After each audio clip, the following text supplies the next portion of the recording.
E o que eu selecionei aí agora para hoje é falar um pouco sobre luz. E não no sentido luz, a gente vai falar o semestre inteiro, né? Mas o que é a luz em termos da natureza? Qual é a natureza da luz? Lá no Stoa eu coloquei metafísica da luz. O que é luz e o que é metafísica? Para começar a conversa. Bom, luz não, luz a gente vai tentar entender hoje, né? O que é metafísica?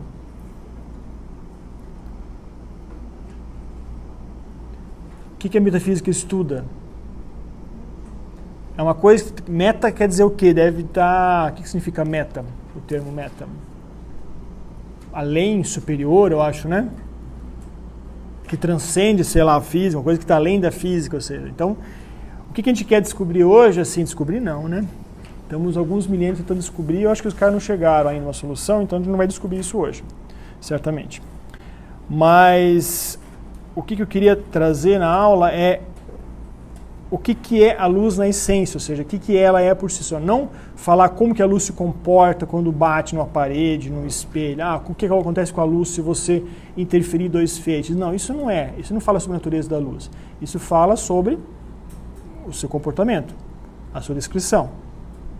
Então, se eu colocar a palavra, o que é luz, então, aqui até o que vocês sabem hoje, eu só vou colocar, não, luz é uma onda eletromagnética.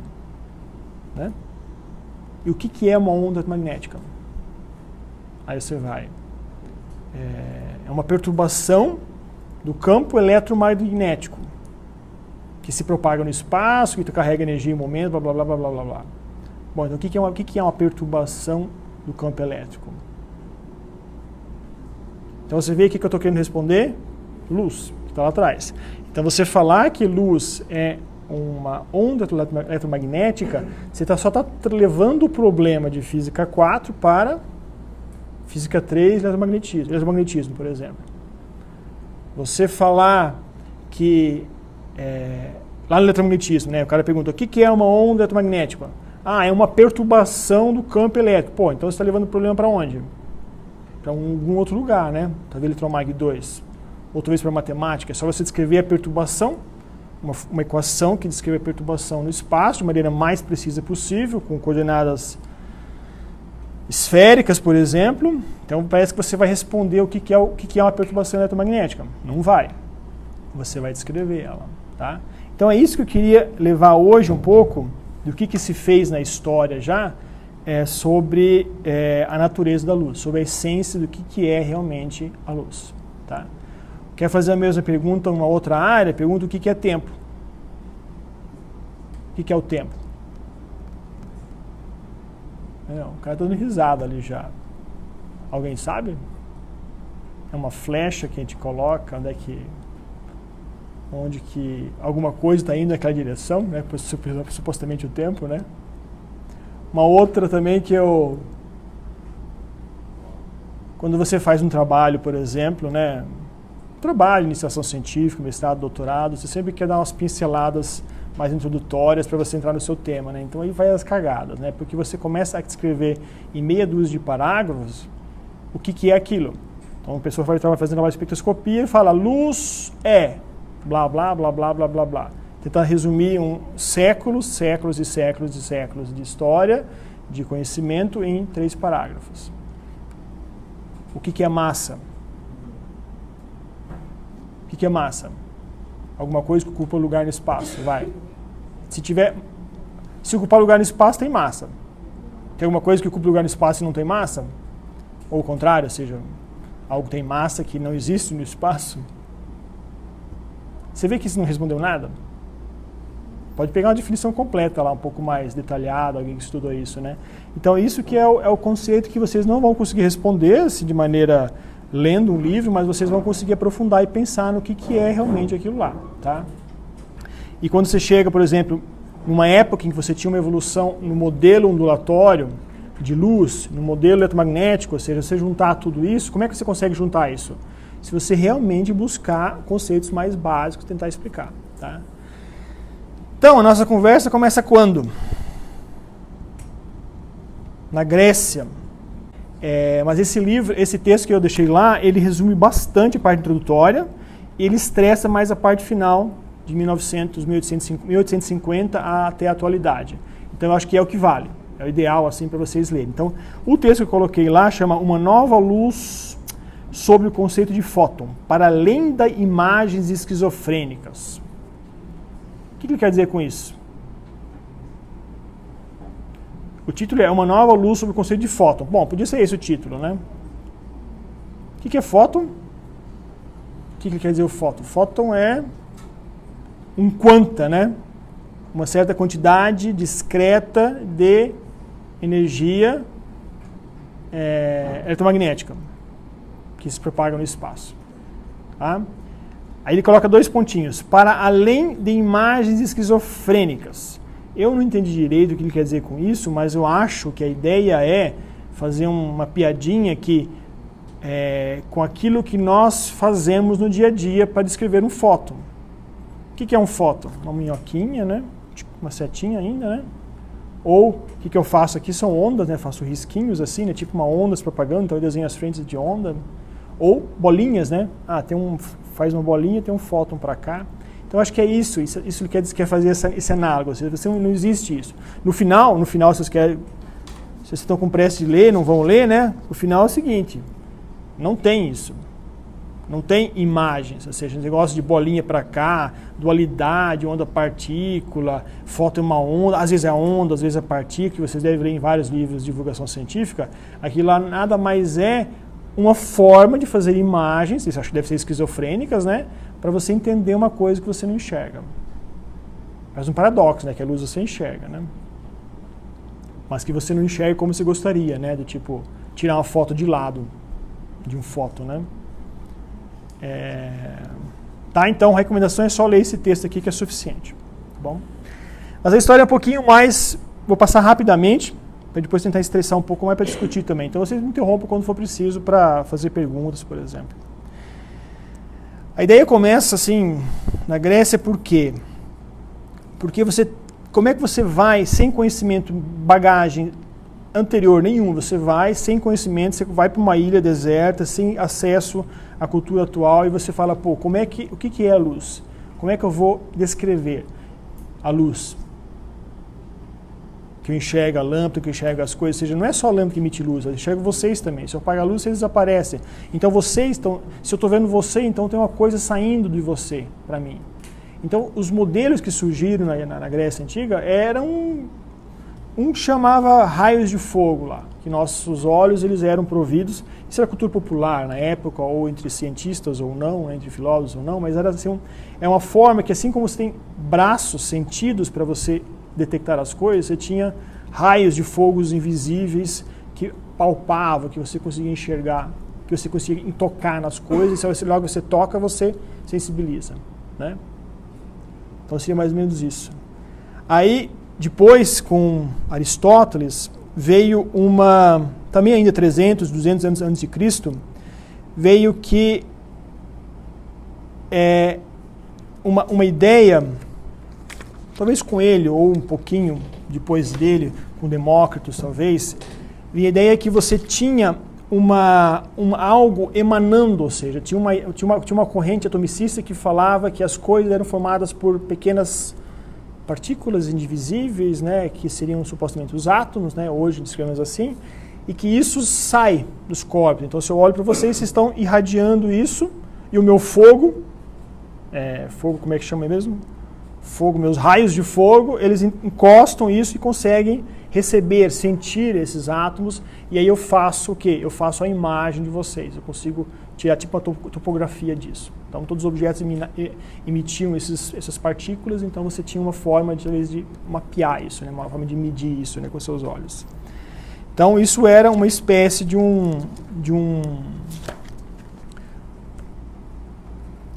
uma forma de você descrever essas camadas de átomo que saíam de você. Mas aí, o problema que tinha na época era assim, beleza, tudo bem, então vocês emitem uma camada, então se você tem um cubo, então aquele cubo ele emana uma superfície em formato de cubo, se propaga, e eu consigo enxergar ele como um cubo. Ou uma esfera seria uma propagação esférica, assim, né? Um objeto irregular seria uma propagação como uma casca, né? Saindo de lá, chegando no meu olho, eu consigo detectar. Mas a pergunta era, como que você consegue só enxergar isso na presença de luz? Coloca uma vela lá, coloca um fogo ou no sol. O que o sol tem a ver com essa interação aqui? Hoje tudo bem, né? O sol bate no objeto e de volta ao meu olho, eu detecto, pronto. Mas você não tinha isso. Você nem sabia o que saía do sol. E se saía alguma coisa, né? Ou seja, você não tinha esse conceito. Não tinha o conceito de reflexão. Isso vem bem depois ainda, né? Então o modelo que se colocava lá era que o fato do sol, que também emite esses átomos, supostamente, essas partículas, né? Elas irradiavam esse meio e abriam os poros.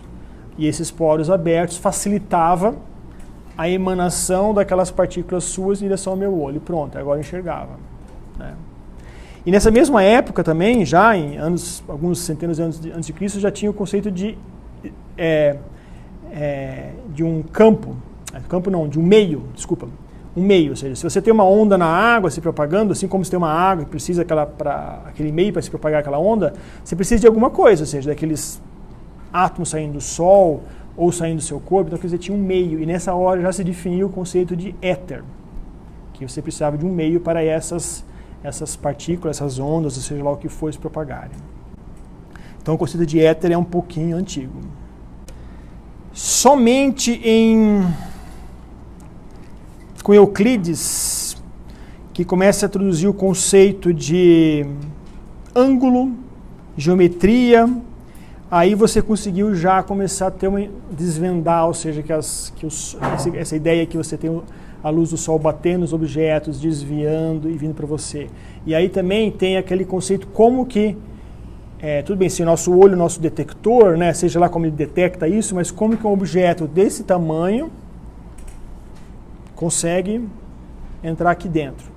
Sem você falar em ângulos, em abertura, em cone de luz, do tipo qualquer luz que vem nesse cone eu consigo detectar, você não consegue botar isso dentro do olho, né? Então isso veio depois com Euclides. Eu não vou falar sobre outras descobertas, mas você tem um avanço, ou seja, com a Idade Média, com os árabes, ou seja, depois que você leva o maior desenvolvimento científico para o Oriente Médio. Você tem, depois, em torno do ano 1000, como pela influência da igreja, você tem algo, assim como você falava que era o éter. O que era o éter? O éter chamava éter divino, né? Uma coisa assim meio supra-humano, que era responsável pela propagação dessa luz, né?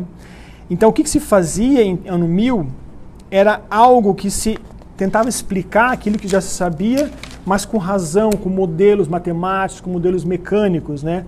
E uma das analogias foi com aquilo que você vê. Então, os nossos descrição matemática, descrição fenomenológica do fenômeno, ele sempre está fundamentado em algo que você vê.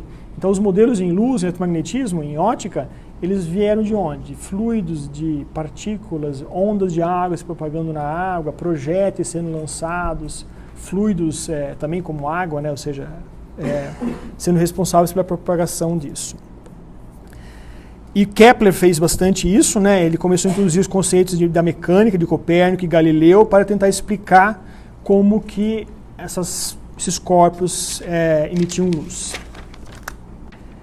Somente em 1670, com uma pessoa chamada Ignacio Gaston Pardieu e Pierre Angot, você teve uma tentativa mais... porque nesse momento agora você tinha matemática já, você tinha uma descrição para um movimento de ondas na água, ondas em corda, então você tinha uma descrição matemática necessária para descrever como que supostamente essa luz se deslocava, ou seja, então você conseguia descrever ela e explicar os fenômenos de reflexão, refração, dispersão interferências de difração, por exemplo, né? Isso foi feito em 1770 e esses dois caras não, o Pardieu, eu acho que é, ele que levou o conhecimento que ele tinha para o Huygens, Christian Huygens.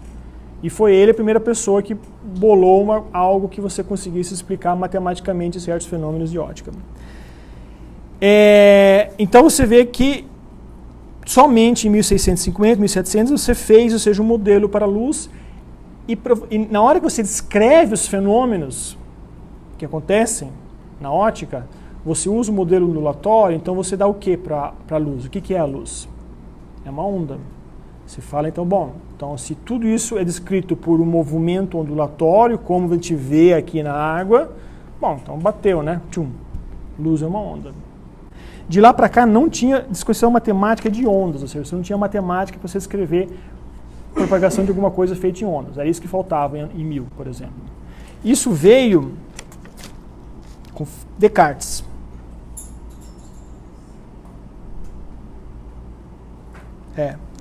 Descartes escreveu isso a primeira vez que deu a entender que isso era uma perturbação mecânica que se propagava no espaço. E Descartes é 1500. Então 1000 não tinha, 1500 tinha, e o Pardieu e o Huygens utilizou isso para fazer um negócio um pouco mais rebuscado e explicar os fenômenos realmente. Tá? O Descartes ele não fez uma teoria completa para explicar a luz. Bom, então você dá uma chancela que pronto, nós temos agora um modelo ondulatório para a luz. Só que aí depois vem Newton. E Newton fez vários trabalhos, uma coisa que Newton mostrou que você tinha uma dependência com a cor. Isso se falava em termos já de frequência daquela onda, em termos de energia daquela onda. Então você tinha um conceito adicional e o modelo que o Newton defendia, Newton fazia um monte de coisa, ele explicava um monte de coisa, mas uma coisa que ele introduziu foi da característica corpuscular da radiação. Né? Então, a partir de Newton você tinha já umas pinceladas falando que o modelo, para você descrever a luz, não vou falar em foto ainda não, a luz pode ser um comportamento corpuscular e não mais ondulatório. O problema é que o ondulatório teve força porque você não conseguia explicar a difração, né? Então você tem uma fenda, tem uma borda de uma quina, imagina uma fenda, a luz chega e ela não passa naquele cone somente ou naquela linha, ela curva, ela faz uma curva depois que passa pela fenda. Isso você não consegue explicar pelo modelo corpuscular, não conseguia pelo menos na época. Então você ainda o movimento ondulatório, o modelo ondulatório ele prevalecia. Só que uma coisa que o Newton colocou, e como ele fez vários trabalhos em ótica, isso foi legal, que os avanços que você tinha em certas áreas não dependiam de outros avanços e vice-versa. E aí ele separou o conhecimento sobre de maneira geral, sobre qualquer assunto, mas sobre a ótica você pode fazer isso, sobre a luz você pode fazer isso, você separar os avanços em 3 classes. Um ele chamou de heurístico,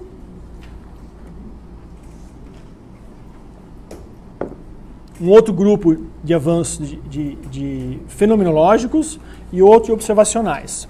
Então, para você estudar o que é a luz, como é que a luz se comporta, você observa.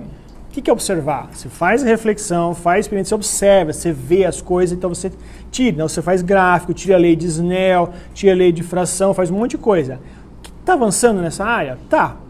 Está escrevendo modelos da observação sua.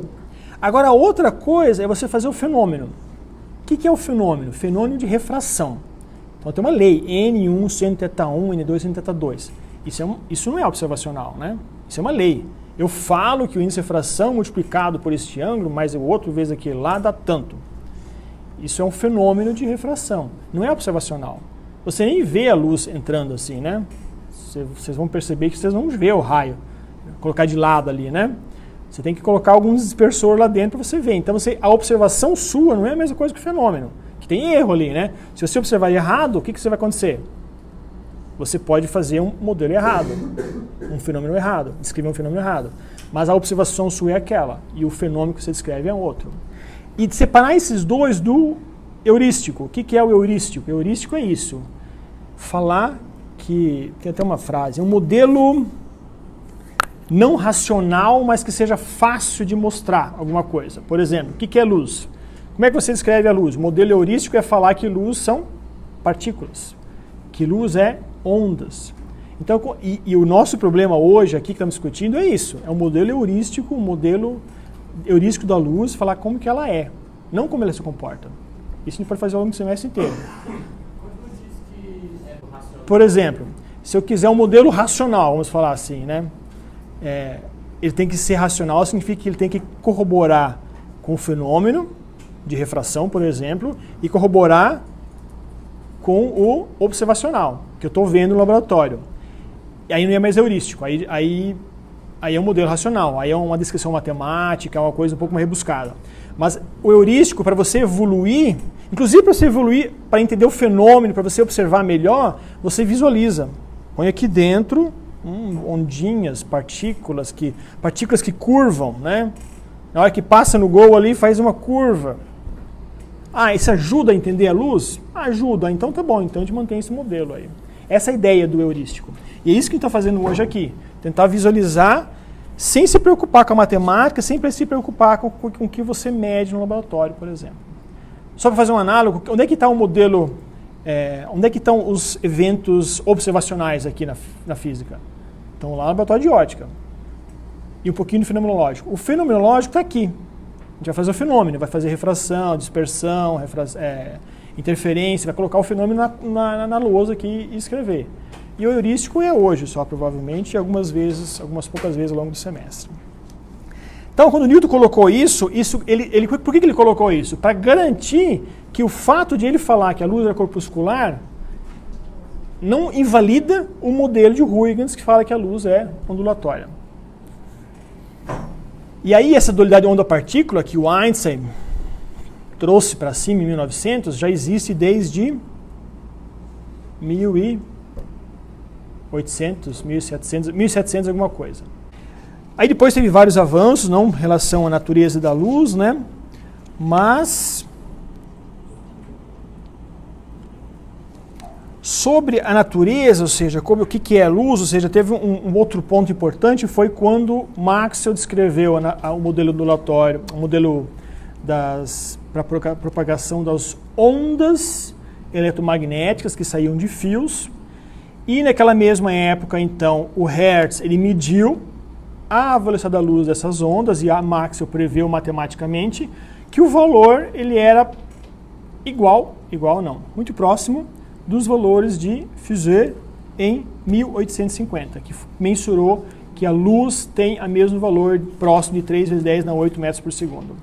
Esse foi um ponto auge também, do que o modelo heurístico para a radiação que sai dos fios é o mesmo modelo que sai de uma lâmpada, de uma chama, do sol, por exemplo, da luz. Então isso fez a unificação, e nessa hora que unificou, você ajudou nesse modelo, só que o problema que teve foi que Maxwell falou que para tudo isso aqui funcionar, precisamos de um meio. Então a gente recupera aquele meio, aquele éter celestial que veio lá dos gregos, e falou, pronto, então aqui no espaço temos um meio chamado éter. E daí em diante começou-se a buscar, bom, já que precisa ter esse meio, então ele deve existir, vamos medir, né?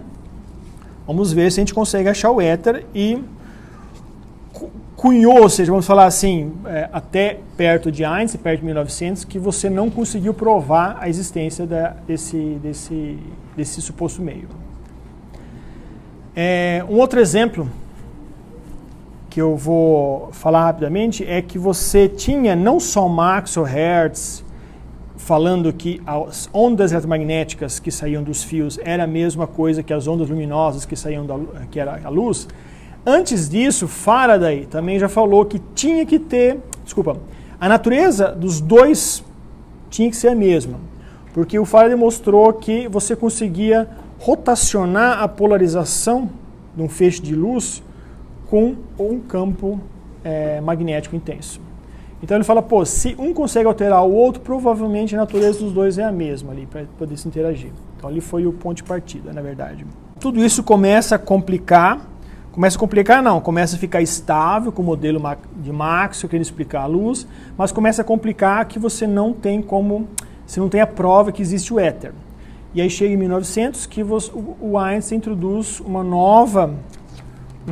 novo conceito, ele recupera aquela ideia lá de Newton, de Huygens, que você tem uma coisa complementar ali. Você tem uma natureza ondulatória e corpuscular simultaneamente coexistindo. E às vezes não, dependendo da situação, dependendo da interação, você tem um comportamento ondulatório da luz ou um comportamento corpuscular da luz. E ele fala que essa luz, mesmo sendo ondulatório corpuscular, você tem isso se propagando no espaço não com valores contínuos, ou seja, um valor que você pode ter qualquer valor. O que você tem são pacotes de energia, são pacotes de quanta. E um fóton é isso, é uma quantidade de energia que não pode ser, que não é distribuída continuamente, mas sim distribuída em valores discretos. O que isso... Bom, isso parece que perdura até hoje, né? Em livros que você explica, né? Então isso não é que está errado, isso é um modelo heurístico que funciona, serve, né? Então você tem hoje os livros didáticos mostrando comportamentos corpusculares, comportamentos ondulatórios. Só que o que esse artigo que eu trouxe para vocês lerem, o que ele traz? Ele traz uma discussão de que o que é o fóton realmente, ele é algo muito além do que se prega, se fala de forma didática, né? Então ele faz uma narrativa, e essa narrativa ela começa em 1905, né? Onde que se propõe que a radiação era composta por uma coleção de partículas indivisíveis que carregavam energia Hni e momento em uma certa direção definida, né? Esse conceito, ele derrubou toda aquela matemática, todo aquele modelo de Maxwell, que Maxwell não falava isso. Então, se a gente tem que aceitar isso aqui, temos que esquecer o outro modelo. Mas aí não. Aí se conseguiu conciliar e se levou para frente como um modelo dual, ou seja, esse conceito de dualidade onda-partícula. Só que o que aconteceu na época foi que isso não se aceitou, né? Uma não se aceitou porque não se tinha certeza, né, que você tinha ou não aquele éter, né? E era uma questão paradoxal, vamos falar assim, algo que uma coisa não se encaixava na outra, né? Dá para entender que você não consegue falar que uma partícula uma hora é uma onda se propagando deslocalizada no espaço e outra hora, interagindo com outro material, você tem alguma coisa localizada corpuscular, né? E então nessa época aqui você tinha certos conceitos, ou seja, contraditórios que várias pessoas famosas como Heisenberg não acreditavam, Max Born, né? Mas, ou seja, se perdurou assim, ou seja, se ficou esse conceito por motivos que a gente fala assim como eu falei, aquele modelo heurístico, ou seja, você necessitava de algo para você explicar, para você conversar, para você mostrar o fenômeno, né? Então isso então ficou coexistindo esses dois modelos, tá? Isso até 1930 mais ou menos, tá? Antes de 1930, para vocês entenderem, ou seja, como que as pessoas escreviam isso, né? Eu vou ler aqui um texto, né? De acordo com a hipótese dos quanta de luz, que seriam os fótons, a luz consiste de quanta, são os corpúsculos de energia, os quais viajam através do espaço como um conjunto de balas com velocidades da luz. O que o cara faz ali, né? O cara quer visualizar isso, né? Então você vê que esse é o objetivo, por causa disso que perdurou.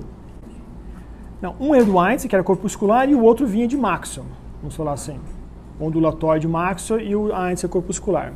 O fato de falar heurístico assim é que os dois são heurísticos, né? Que nem... lá, isso que eu falei agora foi 1850 a 1910, 1920, 1930. Pronto. Lá atrás, com Huygens apresentando o modelo ondulatório e o Newton também, com o modelo corpuscular, já teve essa ideia de coisa complementar, de modelos complementares.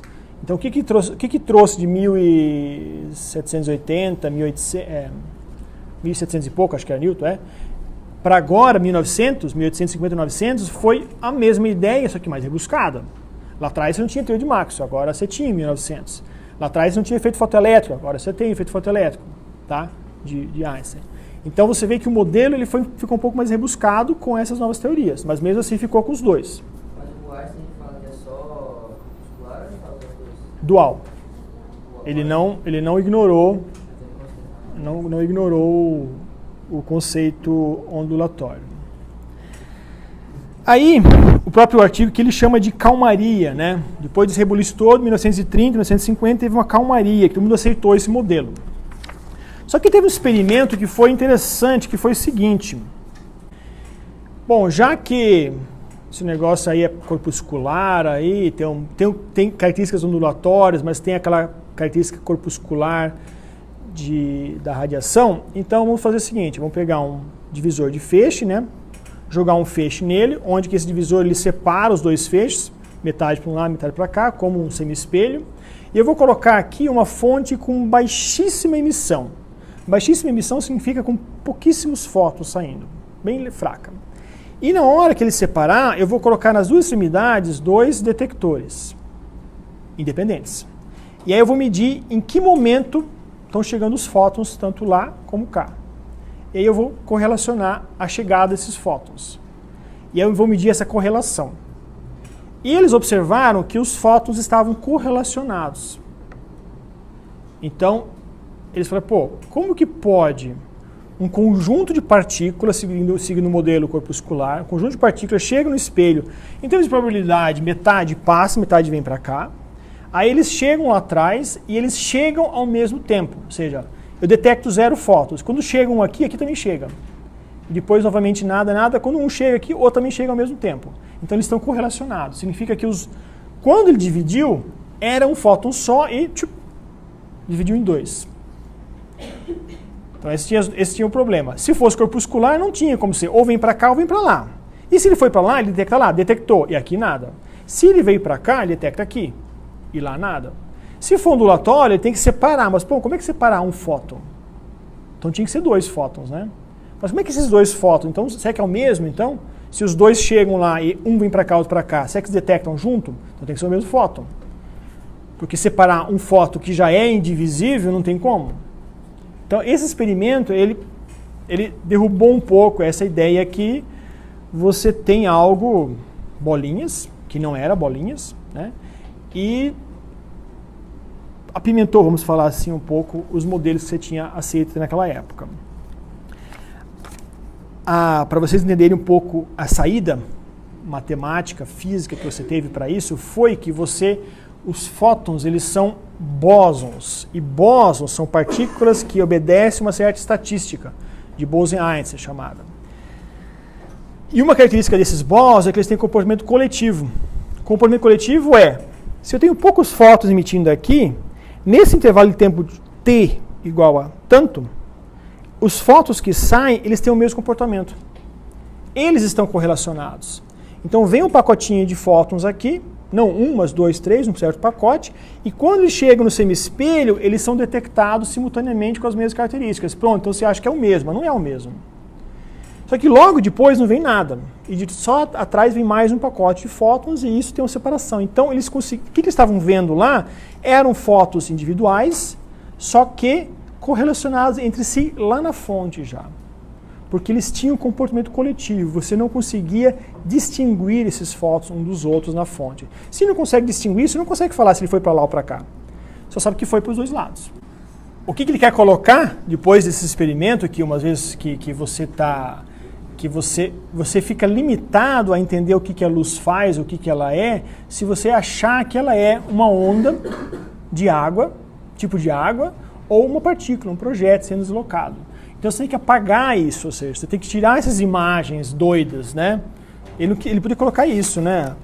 Para além das imagens doidas, né, que você faz na sua cabeça para você explicar o que é a luz, né? Então ele colocou a palavra esquizofrênica, eu acho. Esse deve ser o objetivo do título, né? Então, o que ele coloca é que o fóton, essas são as palavras agora do autor aqui, né? Daí em diante não é nem onda e nem partícula, mas sim excitação quantizada dos modos normais do campo eletromagnético. Parece uma frase longa, né? Mas pensa comigo, o que é um fóton? Se você excitar um elétron no nível superior, nos modos que você consegue excitar ele, Com luz, com eletricidade, o que você quiser, com luz, mas não imaginar. Quando esse estado, olha só, essa excitação quantizada, ou seja, ele pulou para cá, ou para cá, ou para cá, então é quantizado. Então essa excitação quantizada, quando ela decai, o que sai dali? O fóton, né? Então o que é o fóton? É uma excitação quantizada, é isso que ele fala, excitação quantizada dos modos normais, ou seja, das possibilidades que você tem do campo eletromagnético. Então você pode jogar um campo nele, eletricidade, dá um choque nele, excita os elétrons. Então agora você tem um estado excitado dos modos normais, de quem? Do campo elétrico que excitou aquilo lá. É isso que está saindo. Pronto. Então, eu acho que não resolveu muita coisa, né? Que você só pegou o problema de falar o que é fóton, você jogou lá para a física 3, né? Mas é uma forma de simplificar o problema e tirar de vez por todas um negócio que é partícula, é onda e coisa assim. E uma outra coisa que o suprassumo nesse assunto, né? Quem é o cara que mais entende sobre isso? É um cara que estuda ótica quântica. E um cara de ótica quântica não fica falando que fóton é uma partícula, que fóton é uma onda, nada disso não, né? Ele só tem operadores lá dentro. Ele tem operadores de criação de fótons e operadores de aniquilação. Criação é quando excita e emite um fóton. E aniquilação é o processo de absorção. Então, quando tem um processo de absorção, para onde é que foi aquela onda, aquela partícula? Foi para onde? Foi junto com o elétron ali, sei lá, né? Quando você excitou, né? Onde é que foi aquela energia? Foi junto com o elétron ficou diferente? Não. Ele só fala que você criou ou aniquilou fótons. Essa foi uma construção teórica de Glauber, que chama a pessoa, abordou excitamente a natureza quântica da luz, quantizando-a juntamente com a matéria, e descreveu o campo eletromagnético através de operadores de criação, ligado à emissão de um fóton, e operador de aniquilação, que é ligado à absorção de um fóton, cujas propriedades eram modificar o estado do campo. Então esses operadores, o que eles fazem? Eles pegam o campo eletromagnético e mudam o estado dele.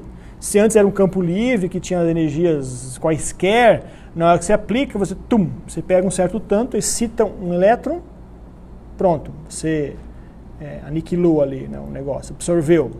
E depois você aplica mais um operador e você cria novamente um fóton. E assim as coisas andam por aí. Quem cria fóton não é como é que chamava o cara aqui? Glauber. Ele não cria, né? Quem cria é um diodo, filamento, ele que cria. Pronto. Isso é matemática. O que o Huygens fez, o que o Newton fez, o que o Maxwell fez, o que o Einstein fez, o que o Glauber fez? Teorias. Né? Não é isso que está fazendo? Ele está fazendo conta só. Tem um operadorzinho que não sei qual que é, tem um operador lá que descreve o processo matemático que fala a criação do fóton. Agora, o que é o fóton? Depende do que você quer, né? Se você for nostálgico, né? Você vai lá para os gregos, né? Que é quase a mesma coisa. Se você for semi-nostálgico, vai para Huygens, vai para 1600. É a mesma coisa. O que Einstein e Maxwell estavam predizendo já como modelo de propagação de fóton, natureza de radiação eletromagnética, em essência, é a mesma coisa de 1600. Só que a matemática mudou. Então, eu acho que esses caras aqui cansaram já. Os caras deram tanto, falaram, esquece, deixa, larga a mão isso aí, cara. Isso aí isso é coisa para primário, né? Eu não falo, ninguém fala aqui, né, sobre fóton. Tem até uma piadinha aqui no meio que um cara estava proibido de falar a palavra fóton. Os caras, o grupo deles. Não, você não está autorizado a falar fóton porque você não entende o que é, então você não pode falar o que é, não pode falar essa palavra, né? Porque justamente isso, né? Ou seja, era muito superficial o conhecimento dele, não era muito aprofundado, né? Onde isso começou a falhar, ou seja, esse modelo de Maxwell, os anteriores? Quando você começou a entrar em mecânica quântica, começou a ficar muito microscópico, então as coisas não começaram a funcionar tão certamente. Então você começou a ter esse modelo dual ali, né? Um modelo corpuscular que explicava algumas coisas e o ondulatório que explicava outras, tá? Por que se fala hoje em operador criação e aniquilação? Porque você não sabe a natureza, você não sabe o que é. Eu acho que o problema principal, a opinião minha, é que você quer trazer isso para a realidade nossa, visual, né? Você quer trazer tudo que você não vê para aquilo que você vê. Então você fica o quê? Imaginando, né? Mas isso vem de onde? Vem lá do ensino médio, vem de Física 2, vem daqui, como que é a velocidade, lambda F, o que é uma onda, como onda qual? Como vocês viram em Física 2, quer dizer, então eu estou só reforçando aquele conceito de imagem de onda que vocês já têm, já fizeram, já fortaleceram nas suas mentes anos anteriores. Então, onde que está a âncora em tudo isso? No real. É aqui. Se eu provar que existe alguma coisa no nada, pronto. Está aí o éter. Pode até manter o mesmo nome, ou dar um outro nome. Mas eu posso colocar aquilo lá como modelo para explicar o espaço. Certo? Finish.